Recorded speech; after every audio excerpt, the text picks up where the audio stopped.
સોશિયાના ચોક બજાર વિસ્તારમાંથી 4 દિવસ પહેલા થયેલ બાળકના અપહરણની ઘટનામાં પોલીસને મોટી સફળતા મળી છે. શ્રમજીવી પરિવારના બાળકને સુરત ક્રાઇમ બ્રાન્ચની ટીમે માત્ર 4 દિવસમાં શોધી કાઢ્યો હતો અને આરોપી મહિલાની પણ ધરપકડ કરી છે. પોલીસ તપાસમાં મહત્વના સીસીટીવી ફૂટેજ સામે આવ્યા છે. સુરત ક્રાઇમ બ્રાન્ચે 4 દિવસ પહેલા ચોક બજારમાંથી અપહરણ થયેલા બાળકને શોધી કાઢ્યું છે. આ ઘટના 28મી તારીખે બની હતી, જ્યારે ફૂટપાથ પર રહેતા શ્રમજીવી પરિવારનું બાળક અચાનક ગુમ થયું હતું. ઘટના બાદ પોલીસ તંત્ર દોડતું થયું હતું અને સુરત ક્રાઇમ બ્રાન્ચે તરત જ વિશેષ ટીમ બનાવી તપાસ શરૂ કરી હતી. લગભગ 50 થી 60 જેટલા અધિકારીઓ અને કર્મચારીઓની ટીમ બનાવવામાં આવી હતી. સીસીટીવી કેમેરાની વિગતો મેળવી પોલીસે 500થી વધુ સીસીટીવી ફૂટેજ ચેક કર્યા હતા. તપાસ દરમિયાન ખુલ્યું કે એક અજાણી મહિલા બાળકને લઈને ભાગી હતી.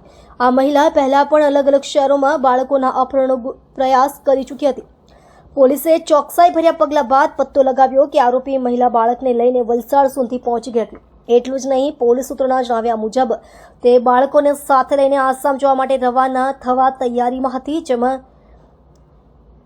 જેમ સુરત ક્રાઇમ બ્રાન્ચ વલસાડના લીલીપુર વિસ્તારમાં આરોપી મહિલાની હોવાની ચોક્કસ માહિતી મળી હતી. ટીમે તુરંત ત્યાં પહોંચી બાળક સાથે આરોપી મહિલાને પકડી પાડી હતી. પ્રાથમિક પૂછપરછમાં આરોપી મહિલા દ્વારા ખુલાસો કરવામાં આવ્યો કે તેના પોતાના બાળકનું મૃત્યુ થવાથી તે માનસિક આઘાતમાં હતી અને તેથી આ કૃત્ય કર્યું. સુરત પોલીસ અને ક્રાઇમ બ્રાન્ચ ટીમે ઝડપથી કાર્યવાહી કરી અને માનવતાને હચમચાવતી ઘટના પાછળનો ભેદ ઉકેલી કાઢતા સમગ્ર શહેરમાં તેમની પ્રશંસા થઈ રહી છે.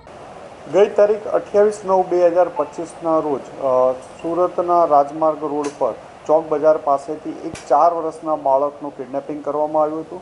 આ બાબતે એની મધર શાહિસ્તા અકબર શહાદત એ ચોક બજાર પોલીસ સ્ટેશનમાં ફરિયાદ આપી હતી કે એ અને એના હસબન્ડ ફૂટપાથ પર ચોક બજાર ફૂટપાથ પર રહે છે અને 2 બાળકો સાથે રહે છે. 28 તારીખે સાંજે જ્યારે હસબન્ડ વાઈફ કંઈક વસ્તુ લેવા માટે બંને, હસબન્ડ તો બહાર હતો, વાઈફ પણ કંઈ લેવા ગયા તો 4 વર્ષના બાળકને કોઈ લઈને જતું રહેલું. આ બાબતે ચોક બજાર પોલીસ સ્ટેશનમાં ગુનો દાખલ થયેલો.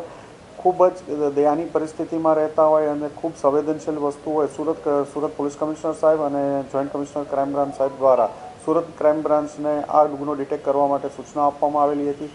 જેના અનુસંધાને ક્રાઇમ બ્રાન્ચના 2 પોલીસ ઇન્સ્પેક્ટર આર.આઈ. જાડેજા, જે.એન. ગોસ્વામી અને અલગ અલગ 5 પીએસઆઈઓની ટીમ એમના અંડરમાં બનાવવામાં આવી હતી અને 60 થી 70 માણસો સતત 5-6 દિવસથી લાગેલા હતા ગુનાને ડિટેક્ટ કરવા માટે. પ્રાથમિક લીડ મળી હતી કે એક બેન જ્યાં લોકો રહેતા હતા, જ્યાં રોડ ઉપર છોકરો એકલો હતો, એ દિવસે વારંવાર ચક્કર મારતા હતા અને કોઈ ન દેખાતા મોકો મળતા લઈ અને એ બેન જતા રહ્યા હતા રેલવે સ્ટેશન. અને ઉધના રેલવે સ્ટેશન લાસ્ટ એનું મળી આવ્યા હતા સીસીટીવી ફૂટેજ દ્વારા ક્રાઇમ બ્રાન્ચની ટીમને.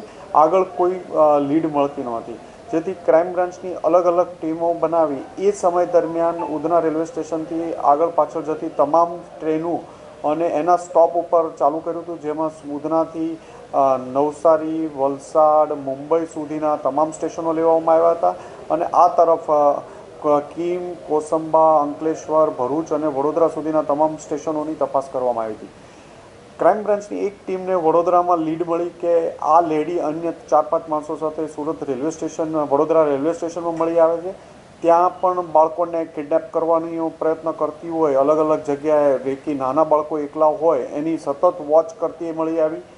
આગળ હાલોલમાં પાવાગઢ આગળ વધુ લીડ મળતા ત્યાં પણ આ જ રીતની એમોથી જેમ સુરત અને વડોદરામાં બાળક કિડનેપ કરવાનો પ્રયત્ન કરે છે, એવી રીતે હાલોલમાં પણ પાવાગઢમાં પણ એને પ્રયત્ન કર્યો હતો. 3 દિવસથી 26 તારીખ એટલે કે 28એ કિડનેપ કર્યું. એના 2-3 દિવસ પહેલાંથી એ બાળક કિડનેપ કરવાના સતત પ્રયત્નશીલ હતી. 28 તારીખે અહીંયા બાળક કિડનેપ કરી અને એ જતી રહી હતી. તુરંત ત્યાંથી વલસાડ ગઈ, વલસાડથી પાછી વાપી ગઈ બાળક લઈને આસામ ભાગવા. એને આ બાળકને લઈ એ આસામ ભાગી જવાના ફિરાકમાં હતી. કાલે જો કદાચ આજે કાલ રાતના ઓપરેશનમાં ન મળ્યું હોત તો આજે કદાચ બાળકને લઈ અને એ આસામ ભાગી ગયું હોત. એણે આસામના એક માણસ સાથે રીમેરેજ કર્યા છે. કોઈ આઈડેન્ટિટી નથી આ લેડીની. સુરેખા નાયકા નામથી રહે છે અને એનો હસબન્ડ 20 વર્ષ પહેલાં મરી ગયેલો છે. ત્યાં એક એમની સાથે ઘણા સમયથી એક આસામના એક માણસ સાથે પરિચયમાં હતી. ત્યાં અવારનવાર આવજાવ કરે છે અને એ ત્યાં ભાગી જવાના ફિરાકમાં હતી. ક્રાઇમ બ્રાન્ચની ટીમને ગઈકાલે માહિતી મળી હતી કે આ લેડી વલસાડની, પરમ દિવસે માહિતી મળી હતી કે વલસાડની આસપાસની ક્યાંક છે આ બાળક લેડી. એટલે ક્રાઇમ બ્રાન્ચના police inspector J N. Goswami, RI Jadeja અને પીએસઆઈ સિસોદિયા, ભાટી, પીઆઈ વાળા વગેરે અલગ અલગ ટીમો બનાવી વલસાડ સિટીના આજુબાજુના તમામ ગામો તપાસ કરતા કાલે લીલાપુરમાં સુરેખા નામની લેડી આઈડેન્ટિફાઈ થઈ કે આ લેડીનું નામ સુરેખા નાયકા છે, 50 વર્ષની ઉંમર છે અને બાળકને કિડનેપ જ્યારે રેડ કરી સર્ચ કરવામાં આવ્યું તો બાળક પણ ત્યાંથી મળી આવ્યું હતું. સામાન પણ પેક કરીને રેડી પોઝિશનમાં હતી ત્યાંથી ભાગવા માટે, પણ ક્રાઇમ બ્રાન્ચની ટીમે બાળક સાથે હેમખેમ પરત લઈ આવ્યા છે.